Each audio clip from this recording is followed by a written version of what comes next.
Fala pessoal, tudo bem com vocês? Trazendo aqui para vocês mais um exemplo de série de Fourier. Se vocês procurarem aí no canal, vocês vão encontrar um exemplo que nós fizemos para a onda triangular. Agora eu vou fazer um exemplo, estão aqui as definições que eu vou usar para calcular a minha série de Fourier, né, uma soma infinita de senos e cossenos, que vai representar uma função f de x periódica. Então, estão aqui as nossas definições para os coeficientes A0, AN e BN. E o nosso exemplo hoje é o dente de serra, a função dente de serra, definida da seguinte maneira. A f de x ela vai ser x mais π para x entre menos π e π. Então, entre menos π e π, eu tenho a função x mais π. Então, uma reta crescente passando pelo ponto aqui 0π. E para f de x mais 2π, eu tenho f de x, ou seja, ela é periódica com período igual a 2π. A cada 2π, então de menos π até π, eu tenho 2π, e nos próximos 2π aqui, eu tenho uma função se repetindo. Então, uma função aí conhecida como dente de serra. Bom, vamos calcular então a série de Fourier para essa função, dividindo a função em duas partes. A primeira parte vai ser, da definição, a gente tem que a função f de x é x mais π. Eu vou chamar f de 1 de x e f de 2 vai ser a constante π. Bom, para essa função f1 de x igual a x, vejam que A0 e todos os AN vão ser zero. Por quê? Vamos voltar aqui. A função f de x igual a x, ela é uma função par ou ímpar? Ímpar. Uma função ímpar. Veja que a gente não está integrando x mais π. A integral não daria zero nesse intervalo. Mas se a gente integra aqui, lembrando, o L é metade do período, né?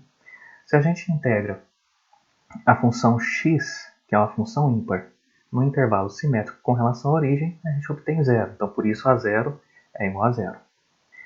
Se a gente integra f de x cosseno x, x é uma função ímpar, vezes uma função par, dá uma função ímpar, integrada de menos L a L, intervalo simétrico com relação à origem, a gente vai obter zero. Então, mais uma vez, a gente usando a paridade da função para facilitar a nossa vida e fazer menos cálculos. No caso aqui de Bn, eu teria uma função ímpar vezes uma função ímpar, seno é uma função ímpar, eu teria uma função par. Poderia até ter utilizado a estratégia de integrar. Não, eu não acabei não usando, mas a gente sabe que a função par integrada nesse intervalo simétrico em relação à origem, a gente pode integrar ela simplesmente de 0 até L, né, no nosso caso aqui π, e multiplicar por 2. Né? Mas aqui eu não utilizei essa estratégia, eu calculei diretamente para Bn aqui, 1 sobre L, o nosso L é π, integral de menos π até π, de x seno de nπ sobre L, vai acabar cancelando aqui esses π's, vai acabar ficando então só a integral de x seno de nx dx. Bom, legal. Vou deixar aqui para vocês olharem com mais cuidado depois, mas a gente sabe que aqui a gente vai precisar de uma integração por partes. Fazendo as contas aqui, a gente vê que esse termo se anula, ele vai dar zero, e aqui eu vou ter menos π cosseno de nπ, aqui eu já coloquei cosseno de menos nπ igual a cosseno de nπ, afinal de contas, cosseno é uma função par, então cosseno de menos nπ é o mesmo que cosseno de nπ. Então eu vou ficar com menos 2 vezes o cosseno de nπ sobre n. Esse π acaba cancelando aqui também. Então, menos 2 sobre n vezes cosseno de nπ, a gente sabe que a gente pode representar cosseno de nπ por menos 1 elevado a n. Se você tiver dúvida, é só ir lá no nosso exemplo para a onda triangular. E menos 1 aqui elevado a n com esse menos 1, fica menos 1 elevado a n mais 1. Então, eu tenho o meu Bn sendo igual a 2 sobre n, esse fator aqui, que multiplica menos 1 elevado a n mais 1. Isso para a função f1. Eu quero f de x. Está faltando o quê? Está faltando apenas aqui essa constante π. Ora, eu tenho uma função constante que eu quero representar através de uma série de Fourier. Qual que é o termo constante que eu tenho na série de Fourier? É justamente o A0. Eu não preciso nem fazer conta aqui. Os ANs e BNs que acompanham, respectivamente, cossenos e senos vão ser todos zero. E eu só vou ter o meu A0 aqui. Uma representação exata nesse caso, né? Só o A0 sendo igual a π, eu já represento essa função f2 de x. Bom, então a minha função f de x ela vai ser o A0 aqui da f2 de x, que é π. Aqui o meu A0 é zero, então vai ficar só o π mesmo.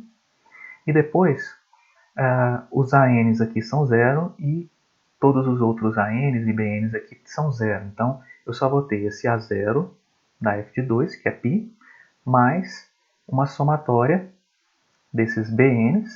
Né? Vou colocar esse 2 que é constante para fora do somatório. E eu fico aqui, dentro do somatório, menos 1 elevado a n mais 1, vezes Bn, então acompanhado pelo seno de nπ sobre L, acaba cancelando aqui os π, fica só nx sobre n. Então essa é a representação de f de x. A gente usou aí várias estratégias, uma delas a separação aqui em duas funções separadas, e as outras estratégias que a gente utilizou, paridade da função, que eu estou integrando no intervalo simétrico com relação à origem, para cancelar algumas integrais, e aqui o fato de a minha função ser constante. Como eu tenho um único termo constante na minha série de Fourier, que é o A0, eu coloco esse termo A0 igual a π, a própria função f2, e todos os outros iguais a zero. Então a função completa f de x fica representada em série de Fourier dessa maneira.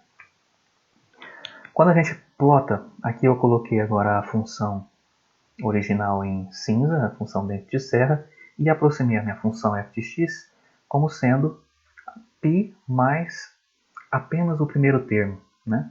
Não nulo. Eu tenho aqui 2 seno de x. Ora, vocês veem que a gente tem aqui um comportamento típico do seno de x multiplicado por 2, somado com π, então deslocado aqui para cima. A gente vê que a aproximação não é boa com esse primeiro termo apenas.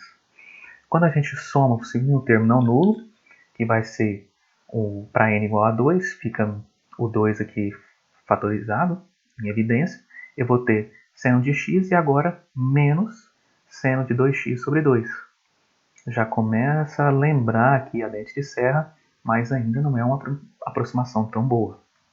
Quando eu pego 3 termos, agora eu vou ter mais, lembra que a gente tem menos 1 elevado a n mais 1 para n igual a 3, 3 mais 1 fica par, né? Fica um número 4 par, então acaba ficando positivo aqui, seno de 3x sobre 3. Olha só como a aproximação já começa a ficar mais parecida com a minha função original dente de serra. E, por último aqui, eu escolhi ainda uma aproximação, porque eu não estou somando até infinito, né? Eu escolhi os 15 primeiros termos não nulos e veja que a função já se aproxima bem mais aqui da função dente de serra. E conforme a gente vai aumentando esses termos aqui da aproximação, melhor fica a aproximação, com exceção desses pontos aqui de descontinuidade da função. A gente vai ver mais para frente, esse fenômeno é chamado fenômeno de Gibbs, aparece também ali para a função